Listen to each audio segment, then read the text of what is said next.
వరంగల్ కోటకి ఎదురుగా పురాతన శ్రీ శంభులింగేశ్వర స్వామి టెంపుల్ ఉంది. ఇది కాకతీయుల కాలంలో రాజు గణపతి దేవ చక్రవర్తి ఆధ్వర్యంలో నిర్మించబడిన స్వయంభూ శివలింగం టెంపుల్. ఈ టెంపుల్ లోపలికి వెళ్తుంటే ఎంట్రెన్స్లో లెఫ్ట్ సైడ్ ఒక పెద్ద నంది విగ్రహం ఉంది. ఇక్కడ చాలా ఉన్నాయి నంది విగ్రహాలు చూడడానికి.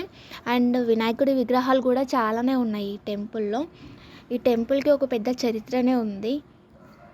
ఇక్కడ శివలింగానికి 4 ముఖాలు కలిగి ఉండడం ప్రత్యేక లక్షణం. ఇక్కడ బండరాయికి చెక్కి ఉన్న హనుమాన్ విగ్రహం కూడా ఉంది.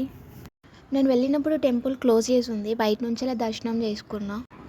ఈ టెంపుల్ చరిత్ర ఏంటంటే, పూర్వం కాకతీయ రాజైన గణపతి దేవుడు హన్మకొండ నగరాన్ని పరిపాలన చేసే టైంలో తన రథం మీద వెళ్తున్నప్పుడు ఒక బండరాయి ఆయన రథ చక్రానికి తగిలి బంగారంలాగా అయిందంట.